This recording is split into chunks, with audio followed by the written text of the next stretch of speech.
Hello student. Current affair की series में मैं आपको अपना क्रांति सर फिर से शुरुआत करते हैं हमारे महत्वपूर्ण करंट अफेयर को, जो पिछले वर्ष मतलब कि वर्ष 2024 में बीता है और अब इस वर्ष 2025 में आने वाले सभी परीक्षाओं में काफी महत्वपूर्ण रोल अदा करेगा। तो वो क्या है करंट अफेयर में आज का टॉपिक? तो आज का टॉपिक है माय डियर, नोबेल पुरस्कार 2024। इस नोबेल पुरस्कार 2024 के बारे में चर्चा करने से पूर्व मैं आपको यह बताना चाहूंगा कि सुराज आईएएस के द्वारा आगामी 3 फरवरी 2025 से एक फाउंडेशन बैच की शुरुआत हो रही है, जिसकी अवधि पूरी 1 वर्ष की है। इसमें वो सभी विद्यार्थी जो 12वीं पास हो चुके हैं या कॉलेज में या कॉलेज पास कर चुके हैं या पहले से तैयारी कर रखे हैं, अगर वो जीरो लेवल से एक बेहतर लेवल तक की तैयारी करना चाहते हैं किसी सरकारी नौकरी का या व्यापम का या पीएससी का, तो वो इस फाउंडेशन कोर्स को ज्वाइन कर सकते हैं। कि फीस भी काफी न्यूनतम रखी गई है। याद रखिएगा, जो बैच है उसकी शुरुआत 3 फरवरी 2025 से हो रही है। यदि आप चाहें तो आप इसे ज्वाइन कर सकते हैं ऑनलाइन और ऑफलाइन दोनों ही माध्यम। चलिए, फिलहाल हम देखते हैं हमारे नोबेल पुरस्कार 2024 से संबंधित क्या कुछ तथ्य आपको जानना जरूरी है। बात करें नोबेल पुरस्कार 2024 की, तो सर्वप्रथम आपको यह जानना होगा कि भाई अगर बाय द वे ये प्रदत्त कब किया गया, कब इसकी घोषणा की गई। अगर घोषणा की बात होती तो हमेशा याद रखिएगा अक्टूबर माह आपको दिखाई देगा ही। तो 7 अक्टूबर 2024 में इसकी घोषणा की गई, जबकि यह पुरस्कार प्रदत्त किया गया 10 दिसंबर 2024। अब इसमें अलग अलग क्षेत्र हमें दिखाई देंगे, जैसे कि शांति के क्षेत्र में, आर्थिक के क्षेत्र में, साहित्य के क्षेत्र में, भौतिकी के क्षेत्र में, रसायन के क्षेत्र में, इत्यादि इत्यादि। और उन सभी क्षेत्रों में अब हम अलग अलग नाम देखना हमें जरूरी है कि किसे पिछले वर्ष 2024 में नोबेल पुरस्कार दिया गया। फिर हम कुछ स्टैटिक डेटा को भी जानेंगे कि आखिरकार नोबेल पुरस्कार क्यों दिया जाता है, किसने इसकी शुरुआत की थी, कब पहला नोबेल पुरस्कार दिया गया, इत्यादि इत्यादि, वह मैं अंत में आपको बताऊंगा। तो पहले हम बात करते हैं कि चिकित्सा के क्षेत्र में किसे यह प्राप्त हुआ। चिकित्सा के क्षेत्र की यहाँ पे बात चल रही है, यहाँ देखिए। जब हम चिकित्सा के क्षेत्र की अगर बात करते हैं तो आपके पास यहाँ दो नाम दिखाई देंगे, दो नाम, जैसे कि आपको फोटो में यहाँ पे दिखाई ही दे रहा है। ये दो फोटोज रखी गई है। एक है अमेरिका, दोनों ही अमेरिका के हैं, अमेरिका के विक्टर एम्ब्रोस, और दूसरे जो आपको यहाँ पर दिखाई दे रहे हैं, पहले मैंने क्या बताया, अमेरिका के विक्टर एम्ब्रोस और अमेरिका के ही यहाँ पर गैरी रुकोन दिखाई दे रहे हैं। तो विक्टर और गैरी, इन दोनों को चिकित्सा के क्षेत्र में यह नोबेल पुरस्कार दिया गया है। क्यों दिया गया है अगर हम इसकी बात करें, तो नोबेल पुरस्कार देने का कारण था कि इन्होंने माइक्रो आरएनए की खोज की, जो कि आप जानते ही हो कि आनुवांशिक तौर पर इनका अपना एक महत्व हमें दिखाई देता है। इस माइक्रो आरएनए की खोज की और पोस्ट ट्रांसक्रिप्शनल जीन विनियमन में इनकी एक हमें महत्वपूर्ण भूमिका दिखाई देती है। इस वजह से विक्टर और गैरी, इन दोनों को ही चिकित्सा के क्षेत्र में यह नोबेल पुरस्कार दिया गया।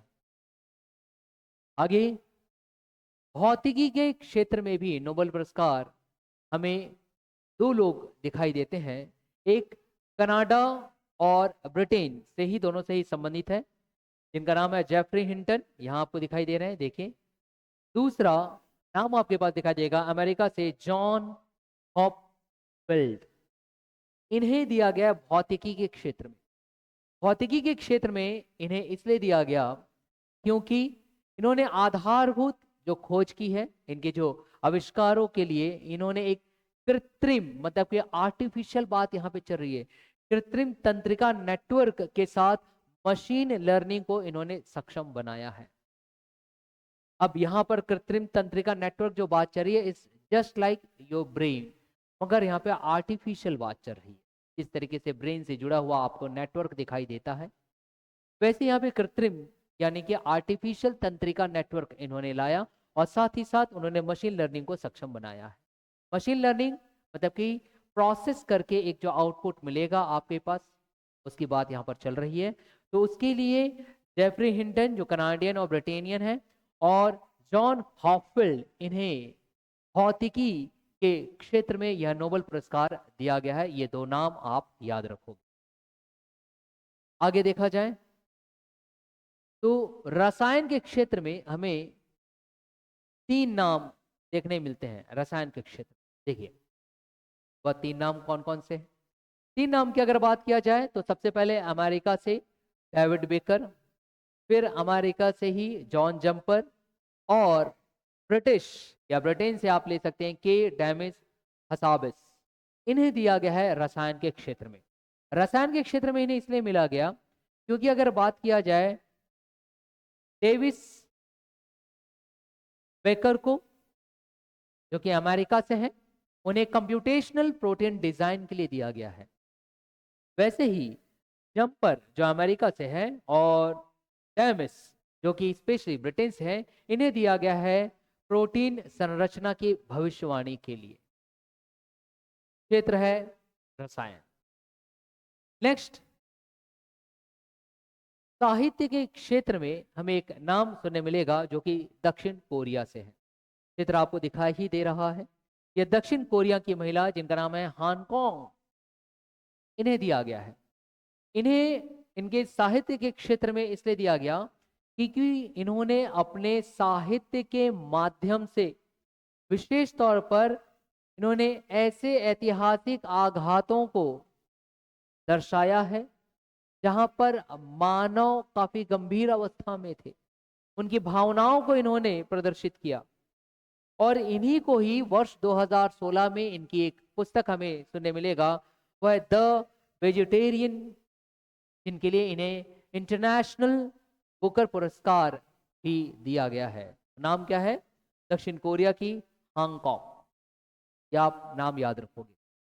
ऐसे ही अगर हम आगे बढ़े तो हमें नेक्स्ट नाम सुनने मिलता है, वह है शांति के क्षेत्र में। अब यहां देखिए, यहां पर जो शांति के क्षेत्र में दिया गया है वो किसी एक को नहीं बल्कि एक पूरे ग्रुप को दिया गया है। ग्रुप, यह वह ग्रुप है जहां पर हम जापान में हिरोशिमा नागासाकी में जो परमाणु बम हमला हुआ था उनसे जो लोग बच चुके हैं उनको दिया गया है। ये इसलिए दिया गया ताकि एक पूरे विश्व के सामने यह बात रखी जाए कि जैसे कि हिरोशिमा नागासाकी में जो परमाणु बम हमला हुआ था उससे कितने जान मालों की हानि हुई थी, बहुत से लोग को जो हानि पहुंची थी, कि मृत्यु हो गई और भी इत्यादि। और उन्हीं से जो आज बच चुके हैं उनके जो आघात हुआ है उनके हृदय में, उन लोगों का एक समूह, एक प्रतिनिधित्व के तौर पर पूरे विश्व के सामने लाया जा रहा है कि ऐसा दोबारा ना हो। और इन्हें ही कहा गया है, यहां देखेंगे, निहोन हिंडाक्यो, जो कि जापान की एक संगठन है जिनकी स्थापना की गई है 1956 में। इस निवोन हिंडाक्यो ये उनका साइन है, जिन्हें एक और नाम से जाना जाएगा, वो नाम भी आप याद रखोगे, हिबाकोश। अगर कभी आपसे पूछ दे तो आपको पता होना चाहिए। तो निहोन हिंडाक्यो और हिबाकोश जो कि जापान की एक संगठन है जो हिरोशिमा नागासाकी में जो परमाणु बम गिराया गया था उनसे बचे हुए लोग के दर्द को वो बयां करते हैं, उनका प्रतिनिधित्व वो करते हैं। तो ऐसे ही लोगों के इस ग्रुप को दिया गया है ताकि एक शांति का संदेश दिया जा सके। नेक्स्ट, ये तो था शांति के क्षेत्र में। अब हम चलते हैं अर्थशास्त्र के क्षेत्र में। अर्थशास्त्र के क्षेत्र में भी आपके पास तीन नाम देखने मिलेंगे, टेरान एस्मोग्लू, साइमन जॉनसन और जेम्स रॉबिन्सन। इन्हें दिया गया अर्थशास्त्र के क्षेत्र में या इकोनॉमी के क्षेत्र में। अगर हम इनके कार्यों की अगर हम बात करें तो इन्होंने संस्थाएं कैसे बनती है उनकी बात बताई। इन्होंने यह बताया कि समृद्धि को कैसे प्रभावित करती है वह संस्थाएं, इनका इन्होंने एक डिटेल में अध्ययन किया, जिसकी वजह से टेरॉन एस्मोग्लो, साइमन जॉनसन और जेम्स ए रॉबिन्सन को नोबेल पुरस्कार 2024 दिया गया इस अर्थशास्त्र के क्षेत्र में। तो यह था हमारा करंट अफेयर्स जो कि नोबेल पुरस्कार 2024 से संबंधित, जो डायनामिक है। लेकिन आपको कुछ स्टैटिक बातें भी जानना चाहिए कि आखिरकार नोबेल पुरस्कार से जुड़े हुए कुछ अन्य तथ्य जो कभी बदलेंगे नहीं, कि आखिरकार नोबेल पुरस्कार क्यों दिया जाता है, किसके नाम पर दिया जाता है। तो देखिए, आप सभी के सामने यहाँ पर एक पिक दिखाई दे रही है। ये जो पिक दिखाई दे रही है, ये अल्फ्रेड नोबेल की, जिनके नाम पर यह नोबेल पुरस्कार दिया जाता है। बात करें सर अल्फ्रेड नोबेल की, तो इनका जन्म 21 अक्टूबर 1833 में हुआ। मृत्यु इनकी 10 दिसंबर 1896 में हुई। लेकिन अगर हम इनकी प्रसिद्धि की बात करिए, तो प्रसिद्धि इनकी विशेष तौर पे थी डायनामाइट का आविष्कार करना, जिनसे संबंधित इन्होंने काफी फैक्ट्रियां भी ओपन की कई विदेशों में।